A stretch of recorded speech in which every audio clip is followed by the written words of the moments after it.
ये देखें जी, हमारा मज़ेदार बोंग का सालन तैयार है। ये देखें, ये आप देख सकते हैं, ये जो गोश्त है, क्योंकि ये ओवरनाइट कुक हुआ है इसलिए ये बिल्कुल गला हुआ है। ये देखें आप, ये देख रहे हैं आप इसको बनाएं अकॉर्डिंग टू माय रेसिपी और मुझे बताएं कि आपको मेरी रेसिपी कैसी लगी। बिस्मिल्लाहिर्रहमानिर्रहीम, अस्सलाम वालेकुम व्यूअर्स, वेलकम टू कुकिंग और सेहत। आज हम बनाने लगे हैं एक स्पेशल रेसिपी से बोंग का सालन। ये डिफरेंट और यूनिक किस्म की रेसिपी है, तो आप ज़रूर फॉलो करें। और मैं आपको बताती हूँ इसको बनाने का तरीका।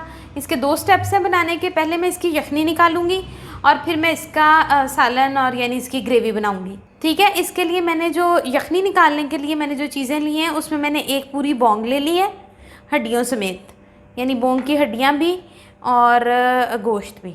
ठीक है, और मैंने ले लिया है 1.5 टेबल स्पून सौंफ, 1.5 टेबल स्पून सूखा धनिया, 1 प्याज, 2 लहसुन के टुकड़े। इनको मैं इसी तरह से डालूंगी यखनी में। जायफल जावित्री और 5-6 छोटी इलायची, 2 बड़ी इलायची के टुकड़े और 2 दालचीनी के पीस। अब मैं एक देगचा लूँगी और देगचे में ये सारी चीज़ों को डालूँगी। इसमें मैं ये देखें आप सारी बोंग डाल दूँगी। अब मैं इसको, ये लहसुन को मैंने धो लिया है, ऐसे इसमें मैं लहसुन डालूँगी और ऐसे ही प्याज डालूँगी, सौंफ और सूखा धनिया डाल दिया और ये सारा साबुत मसाला डाल दिया। अब मैं इसमें पानी डालूँगी, यानी इसको मैं आधे से ज़्यादा देगचे को भर दूँगी पानी से।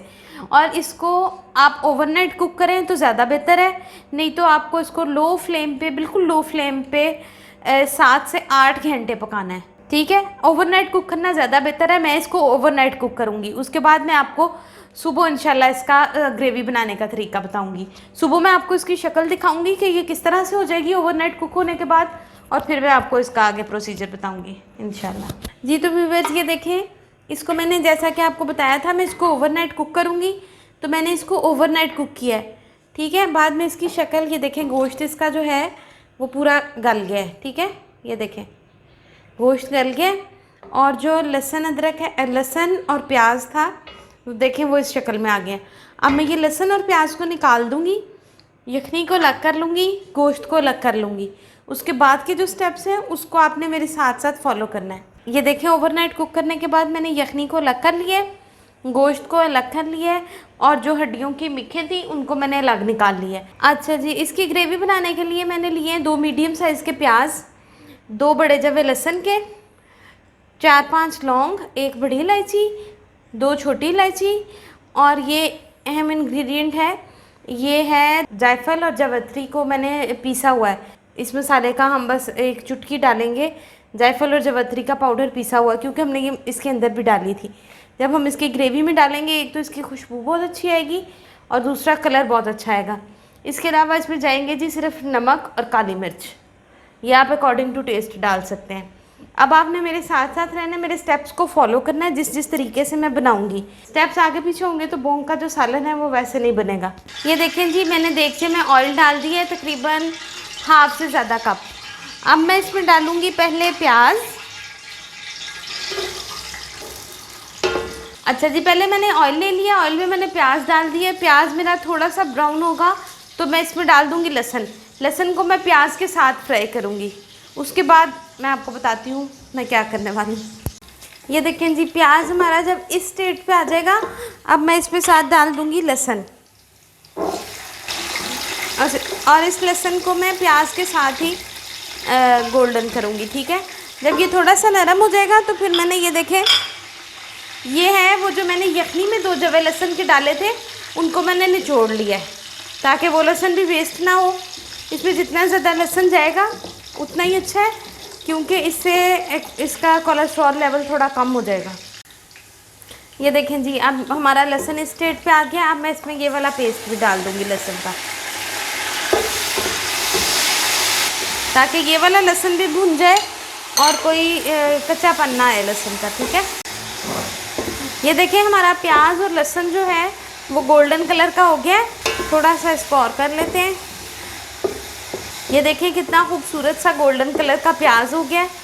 ठीक है, अब मैं फ्लेम कर दूंगी बंद, और ये जब थोड़ा सा ठंडा हो जाएगा तो इसको मैं ब्लेंडर में डाल के ब्लेंड करूँगी। फिर जो नेक्स्ट स्टेप है मैं वो आपको बाद में बताती हूँ। अच्छा जी, मैंने जो प्याज और लहसुन को ब्राउन किया था उसको मैंने ब्लेंड कर लिया है। ये देखें, ब्लेंड करने के बाद उसको हमने इस फॉर्म में ले आए हैं। ठीक है, अब हमने क्या करना है, जो हमने लिए थे मसाले, बड़ी इलायची, लौंग, छोटी इलायची, ये तीनों हमने बीच में डाल दिए। और ये जो जायफल और जावित्री का पाउडर था, इसको मैं ये पिसे हुए मसालों में डाल के इसके साथ मिला के शामिल करूँगी। पिसे हुए मसालों में मैंने नमक, काली मिर्च आपको बताई थी, ठीक है, उसमें साथ हम ऐड करेंगे हल्दी और सुरख मिर्च भी। ये मसाले ज़रा कट जाएंगे तो फिर हम इसके अंदर डाल देंगे इस मटेरियल को।